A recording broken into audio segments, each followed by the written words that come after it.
Alors, grosse vidéo, on va parler des pronoms COD et COI. Ok? Alors, observe les phrases suivantes. Les pronoms, ils sont en gras. Donc, vous, te, lui et leur, ce sont des pronoms. Des pronoms COD ou des pronoms COI. Est-ce que tu peux me dire que remplacent les pronoms? Les pronoms, ils remplacent quoi? Par exemple, je vous recommande de vous asseoir ici. Arrête de te plier en deux, tu vas te faire mal. C'est un cadeau pour ma femme, je lui ai acheté hier. Mets de la glace sur tes chevilles, ça leur fera du bien. Donc les pronoms, ils remplacent quoi? Je vous recommande de vous asseoir ici. Je recommande à qui? À vous. Ok? Je vous recommande de vous asseoir ici. Arrête de te plier en deux. Tu vas te faire mal. Tu vas faire mal à qui? À toi. You are going to hurt yourself. So stop. Plier en deux it literally means to fold in half. Okay? But when you talk about a human and you say someone is plié en deux, it's an expression to say that you are arcing your back like this to do some work, which is really bad and painful for the lower back, obviously. It's like a famous, like a very common expression in French. Donc, arrête de te plier en deux, tu vas te faire mal. You will hurt yourself. Tu vas te faire mal. C'est un cadeau pour ma femme, je lui ai acheté hier. This is a gift for my wife. I bought it yesterday. Mets de la glace sur tes chevilles, ça leur fera du bien. Put some ice on your ankles, this will be good for them. Okay? Donc ça leur, ça se rapporte bien à tes chevilles. Je lui ai acheté. J'ai acheté à qui? À ma femme. This might not be so obvious right now, but this will become easy, don't worry. Bon, les pronoms COD, on a déjà vu au A1. A1 level, we have talked about this already. Ça remplace une personne ou une chose et ça répond à la question quoi ou qui. Par exemple, c'est mon nouveau sac. Je l'ai acheté hier. J'ai acheté quoi? Mon nouveau sac. Ok? Donc, it's as if you were saying, c'est mon nouveau sac. J'ai acheté mon nouveau sac hier. Here is my new bag. I bought my new bag yesterday. You don't say this, right? You don't repeat twice my new bag. In English, you would say, this is my new bag. I bought it yesterday. Then the it here, we replace it in a way more complicated way in French avec les pronoms COD et les pronoms COI. Donc, c'est mon nouveau sac, je l'ai acheté hier. J'ai acheté quoi? Mon nouveau sac. Donc, le pronom, the pronom, answers the question quoi. J'ai acheté quoi? Mon nouveau sac. Je l'ai acheté hier. Ce sont mes chiens, je vais les sortir. These are my dogs, I will take them out. Je vais sortir qui? Who am I going to take out? Je vais sortir qui? Mes chiens. Donc je vais les sortir. You can see that you use le pronom COD and also le pronom COI to avoid repeating yourself, to avoid repeating twice the same thing. Le pronom COI, it is exactly the same thing, but this time you answer the question à quoi ou à qui. Par exemple, je vous conseille de vous asseoir ici. Je conseille à qui? Donc, je vous conseille de vous asseoir ici. I advise you to sit here. I give an advice to who? Je conseille à qui? À vous. Ouais, je vous conseille. Donc, le pronom, ça va être un pronom COI. Maybe right now it's still not so obvious, but follow along with me, don't worry, it will become easier. C'est un cadeau pour ma femme, je lui ai acheté hier. This is a gift for my wife, I bought it for her yesterday. Je lui ai acheté hier, j'ai acheté à qui? I bought it to who? For who? Pour ma femme. Okay? Je l'ai acheté à ma femme, to my wife. Donc c'est bien un pronom COI. Because we are, in both cases, we are answering the question à qui mets de la glace sur tes chevilles. Ça leur fera du bien. Put some ice on your ankles. This will be good for them. This will ease them. Ça fera du bien à quoi? À tes chevilles. This will be good for who? For what? For your ankles. Ok? Donc c'est bien un pronom COI. Voilà tous les pronoms COD et COI. So you can see it's very easy pour je, tu, nous et vous. These are the same actually. These are the same pronouns. There's no difference. Mais because life is always a bit more difficult than it should, pour il, elle, le pronom COI c'est lui. Pour il, elle au pluriel, le pronom COI c'est leur. Ok? Par exemple, cheville, c'est bien pluriel, hein? Mets de la glace sur tes chevilles. Tes chevilles, your ankles. You have two, so it's pluriel. When you say your ankles, it's as if you were saying elle au pluriel. Et donc, mets de la glace sur tes chevilles, ça leur fera du bien. Ça fera du bien à quoi? À tes chevilles.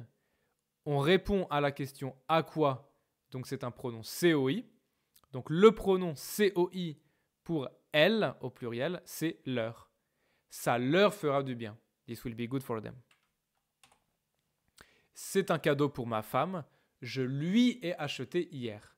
J'ai acheté à qui? À ma femme. Ma femme, c'est elle. Donc, pronom COI pour elle, ça fait lui.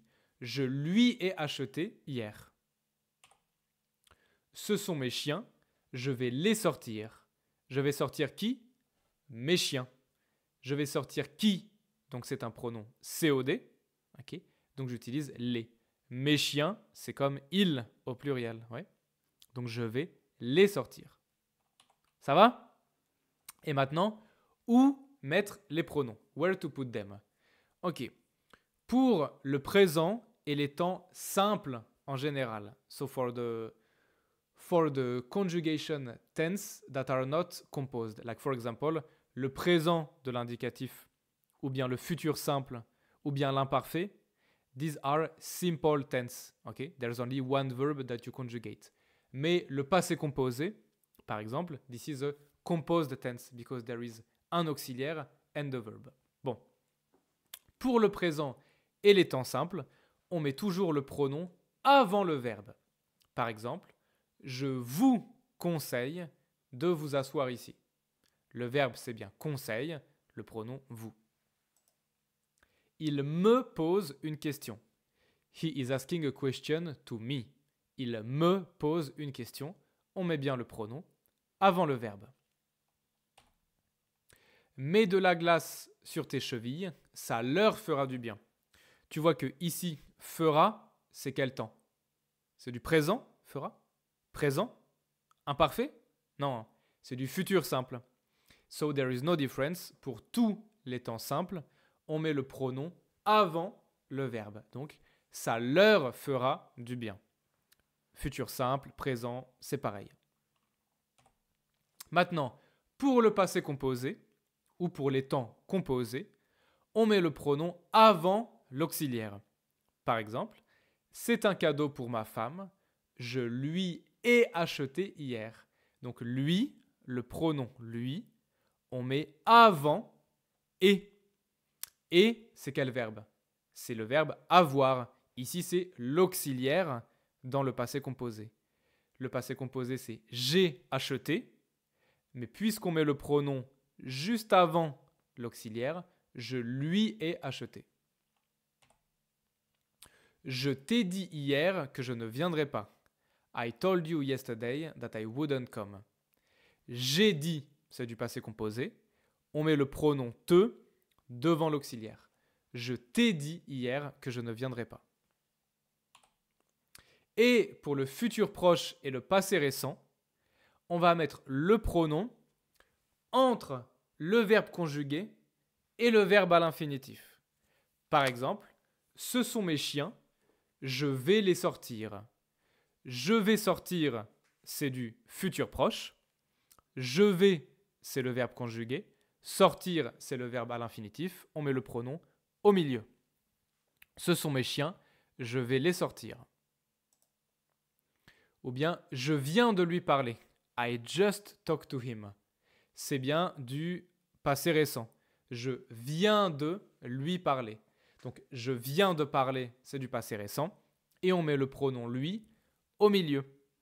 Je viens de lui parler.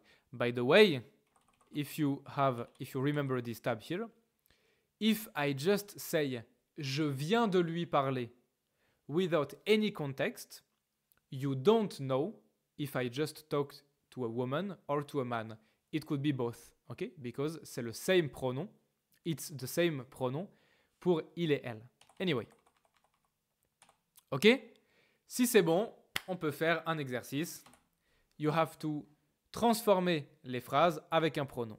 Par exemple, j'ai demandé l'heure à mon frère. Je lui ai demandé l'heure. And sorry, here I have put a in bold. It's a mistake. It should be lui in bold because le pronom is lui. So, here, j'ai demandé l'heure à mon frère. I have asked the time to my brother. J'ai demandé l'heure à qui? À mon frère. À qui? Donc c'est un pronom COI. Mon frère, c'est il. Donc le pronom COI pour il, c'est lui. Je lui ai demandé l'heure. Ok? Vas-y, tu peux mettre la vidéo en pause ici et transformer les phrases. You should write down the whole sentences on your notebook. C'est bon? Si c'est bon, alors c'est parti. J'ai commandé un repas à mes amis. Je leur ai commandé un repas. J'emprunte un livre à Henri. Je lui emprunte un livre. Elle ne téléphone jamais à ses parents. Elle ne leur téléphone jamais. Vous adorez faire la sieste. Vous adorez la faire. Tu vas prendre le train? Tu vas le prendre? Okay, there should be a question mark here. Tu poses une question à moi. Tu me poses une question. Ça va ou pas? J'espère que ça va. I hope it's clear. It's not... I know it's a confusing topic, but if you practice, it will become little by little more natural. Ok? Don't worry. En tout cas, félicitations d'étudier. Bon courage pour ton apprentissage et à bientôt. Bisous.